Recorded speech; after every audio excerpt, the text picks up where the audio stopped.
Boa noite, meu nome é Sérgio Oliveira Gomes e eu sou aluno da especialização de Redes de Computação Distribuída, ofertado pelo Instituto Federal de Mato Grosso e pela Universidade Aberta do Brasil. Bom, nessa disciplina Cluster Balanceamento, a gente viu um pouquinho sobre como funciona um cluster na vida real. Então, aqui na semana 1 a 3 realizamos atividades avaliativas por meio da plataforma. E na semana 3 e 4 a gente ficou decidido que nós iríamos implementar um cluster e balanceamento, valendo um total de 60% da nota final. Bom, primeiramente, o que seria um cluster? O cluster nada mais do que um conjunto ou um aglomerado de computadores ligados, que eles trabalham em junto em diversos aspectos. E a finalidade deles é resolver um grande problema, fragmentando esse grande problema em pequenos pedaços. E já eu vou explicar como que funciona o código que eu fiz durante minha graduação. É um exemplo muito bom e fácil de entender. Bom, esse aqui que eu tenho é um problema que nós fizemos durante a graduação. O nome dele é problema Anybody. Bom, o problema desse Anybody é que ele faz uma simulação de planetas, ou seja, ele faz cálculos muito pesados. No caso, ele vai ler um arquivo chamado galaxy.txt, onde vai ter milhares de números e posições que ele deverá realizar cálculos. Em um programa comum, sem estar paralelizado, o tempo de execução poderia ser muito grande. Então essa aqui é uma solução feita em MPI. Poderia ter sido feita em Pthreads ou outro? Poderia, só que aqui no caso a gente usou a MPI. Bom, o que esse código aqui vai fazer? Ele é escrito em linguagem C. Aqui se soma essa função, ela vai realizar todo o cálculo. Aqui a gente vai pegar o arquivo e vai fazer em modo leitura, read. E aqui a gente lê os parâmetros do nosso arquivo. No caso são 1, 2, 3, 4, 5, 6, que é uma string. E aqui é a estrutura do nosso corpo do body. Ou seja, a gente tem uma posição x, y e a velocidade de x e y. E o m é a massa, onde ele define no arquivo. E aqui a gente usa a gravidade como 6,67 elevado a 10 a menos 11. Aqui é a animação feita em C++. Poderia ter sido feita em outro linguagem? Poderia, mas aqui ficou bem melhor.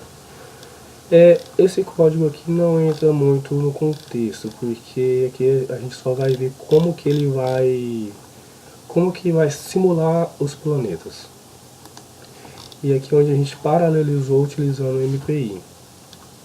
Temos o update, uma função para ler arquivo, uma para iniciar o vetor, uma input e uma tamanho. Aqui é a nossa função principal e todas as nossas variáveis. E aqui está as funções do MPI, comunicação, rank, size, init, entre outros.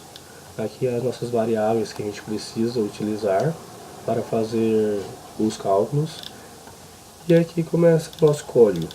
Fica um código bem pequeno. E MPI Broadcast, MPI Allgather,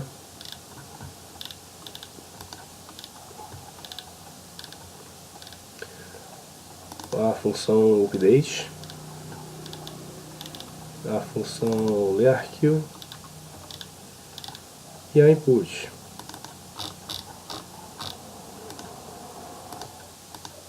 Essa solução aqui, ela foi feita somente para um único computador. Ou seja, se o tempo de execução do programa normal for 30 minutos, paralelizado ele pode cair 30%, 40%. Ou seja, se um programa serial demora 30 minutos, esse aqui vai demorar 15 a 20 minutos, paralelizado. Só que isso aqui foi feito somente para uma máquina. Agora pense, poder distribuir essa atividade de realizar tarefas em vários computadores. E no final, pegar as informações já processadas de vários nós e reunir somente em um. O tempo de execução seria bastante menor. Essa é a ideia de um cluster. Bom, este aqui é um artigo que eu encontrei na internet de uma função, um código Olá Mundo Paralelo utilizando MPI. Bom, para quem não sabe, MPI é a sigla para Message Processing Interface, que é um padrão de comunicação de dados para computação paralela. E ele oferece abstrações que facilitam e padronizam o desenvolvimento de aplicações paralelas. Bom, fazer uma aplicação paralela pode ser para muitos fácil, só que não é bem assim, tem que ser bem pensado. Qual é a função que pode ser paralelizada, que não depende do resultado de outras, e para se subdividir em pequenas tarefas. Bom, aqui por exemplo é o cluster da Columbia da NASA, com 1024 nós. Olha só o tamanho da sala. Bom, então o empenho é um padrão. Existem vários padrões de implementação, abertas, fechadas, comerciais ou gratuitas. MPI é definido a princípio para ser ou Fortran. Bom, no caso do exemplo mostrado anteriormente, ele foi feito em C.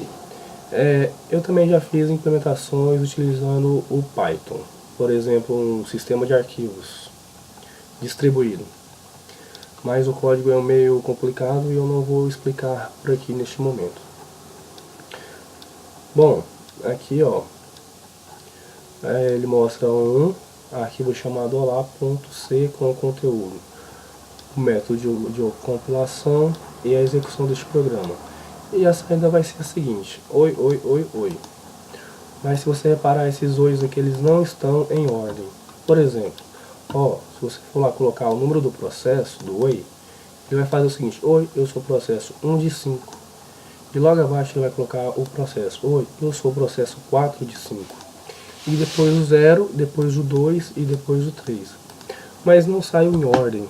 É exatamente assim que o MPI funciona. Ele não vai colocar em ordem, ele vai colocar de acordo com o MPI. Por exemplo, o oi número 1, ele não depende do processo número 4 e nem do 0. Cada um é 1.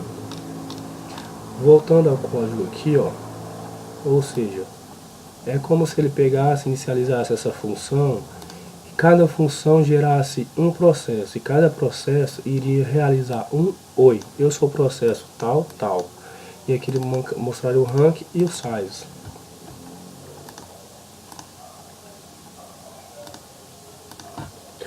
Bom, aqui está um exemplo de um programa MPIC, que no caso é o Hello World. Bom, como que ele funciona? Bom, aqui a gente usou basicamente as principais rotinas do MPI, que é o MPI init, que é a inicialização do ambiente do MPI, o concise, que ele retorna o número dos processadores, o rank, ele retorna, no caso, o ID do processador. Aí utilizamos também o MPI send, que é para enviar uma mensagem, e o receive, que é para receber uma mensagem. E sempre no final disso tudo teremos o MPI finalize. Vamos lá. Como que esse código aqui vai funcionar?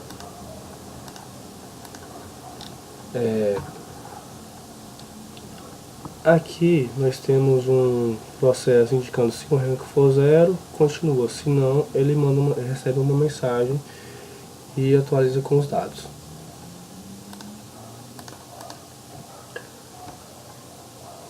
Bom, o programa Hello World, ele é um programa simples, ou seja, cada processo aí ele vai executar uma cópia do programa. E todos esses processos eles executam exatamente o mesmo código, init até o MPI finalize.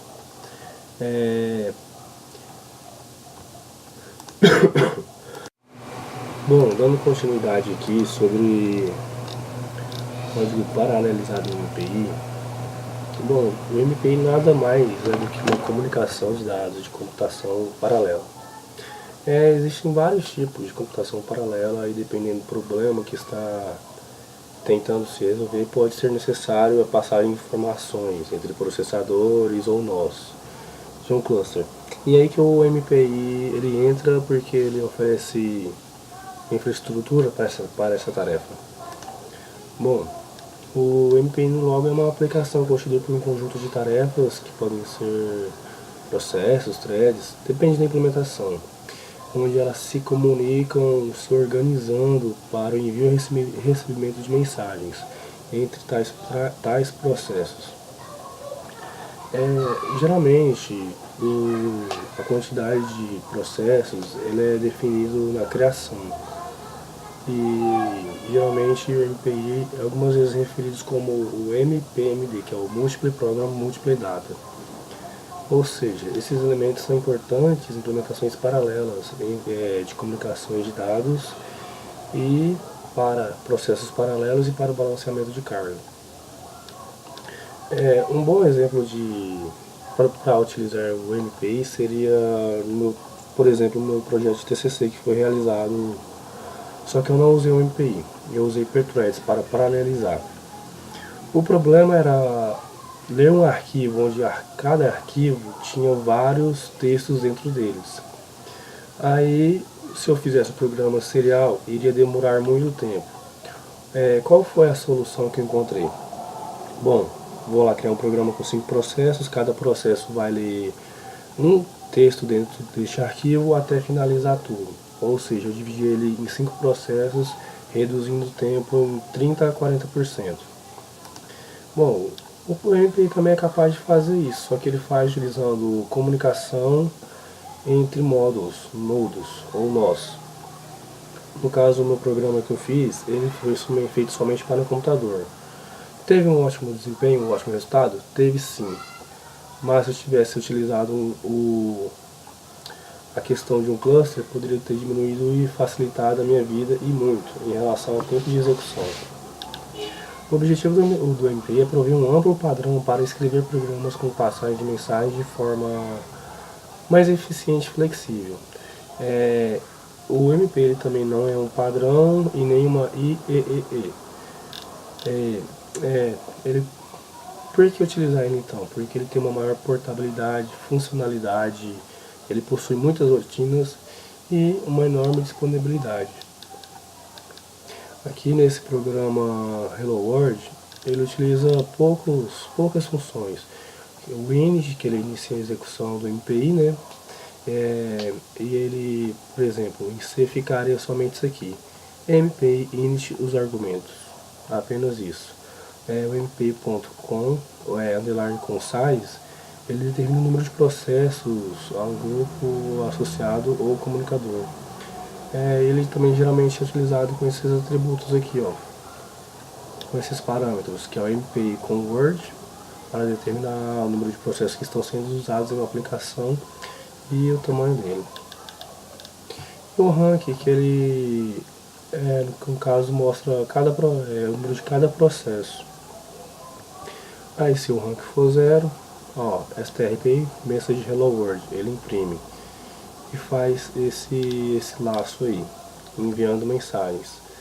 Se não, ele recebe a mensagem, já termina a função, ó, mensagem do processo tal e ponto 3 tal. Bom, e agora eu vou explicar um pouquinho melhor sobre o que é MPI. Bom, o MPI é nada mais do que um padrão de comunicação utilizado para computação paralela. Bom, ele pode ser utilizado entre tantos processadores ou quantos nós de um cluster, porque ele oferece uma infraestrutura para isso.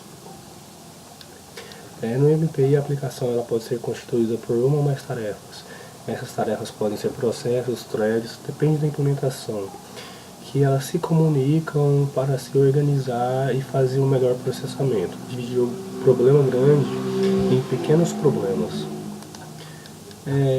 Porém, esses processos eles podem executar diferentes programas ou diferentes computadores. Por isso, às vezes, o MPI é referido como MPMD, que é o Multiple Program Multiple Data.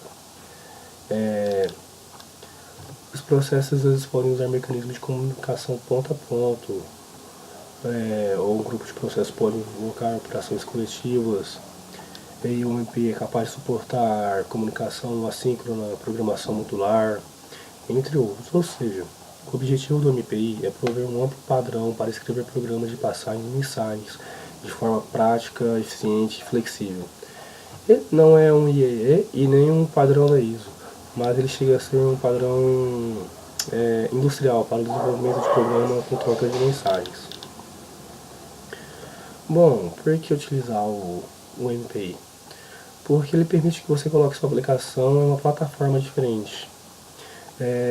Ele possui muitas rotinas, no caso mais de 300, e há uma enorme variedade de implementações disponíveis, desde coisas simples, por exemplo, como o Hello World, a coisas um pouco mais complicadas, por exemplo, esse Anybody Simulation, que é um simulador de planetas, onde se você for fazer um programa serial, vai levar muito tempo e processamento.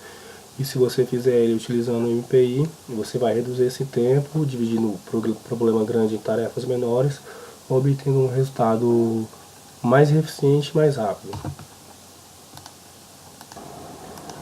Aí nesse código aqui, programa simples, que é basicamente um Hello World, cada processo ele vai executar uma cópia desse processo aqui.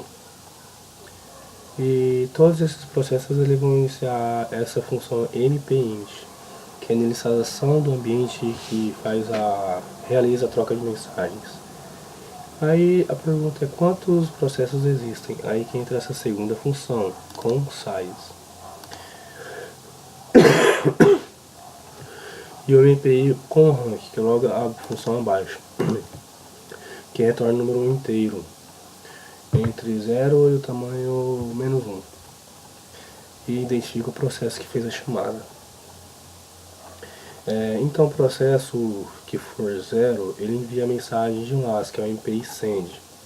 No caso, esse if aqui. Colocando o argumento, deixando o rank para todos os demais processos. E os demais processos, diferente de 0, maior ou igual a 0, ou maior ou igual a 1, eles recebem a mensagem e funcionam como processos trabalhadores.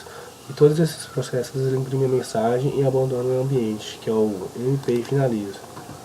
Ou seja, basicamente cada processo ele vai executar isso aqui. No caso, cada processo vai imprimir a mensagem Hello World. Vai imprimir o ranking dele e a mensagem, no caso é Hello World. Esse aqui é um exemplo simples. Agora vamos pensar numa grande quantidade de processamento. Por exemplo, se apenas um computador, um programa serial demorasse muito tempo para executar toda a execução. Você paralelizando ele, você reduziria o tempo. Agora se você fizesse um cluster, um conjunto de nós de computadores, você reduziria e ficaria muito mais eficiente do programa.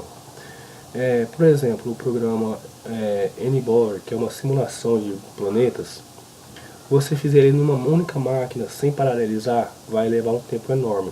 Paralelizando, você pode reduzir esse tempo de 30% a 40%, dependendo de como você paralelizar. E se você utilizar um cluster, poxa, o tempo vai cair lá embaixo. Além de facilitar a sua vida, reduzir muito o tempo e além de ficar um programa mais eficiente. Porém é um pouquinho mais complexo de como você vai organizar, como que você vai definir dividir esse problema grande em pequenos problemas, de modo que a execução de um não atrapalhe a execução de outro processo. E esse aí é um pequeno, grande problema que deve ser estudado profundamente. Bom, galera, e é isso, minha apresentação. Ficou meio ruim porque eu estou gripado, com tosse. Mas é isso aí, até a próxima. Se der eu vou colocar esse projeto Anybody para uma simulação gráfica dele, para vocês poderem entender um pouquinho melhor. E eu vou tentar pegar os dados que já foram feitos, né, sobre o programa paralelo, sobre o programa serial, e utilizando outros também, por exemplo, Pthreads, entre outras funções aí de paralelizar o programa.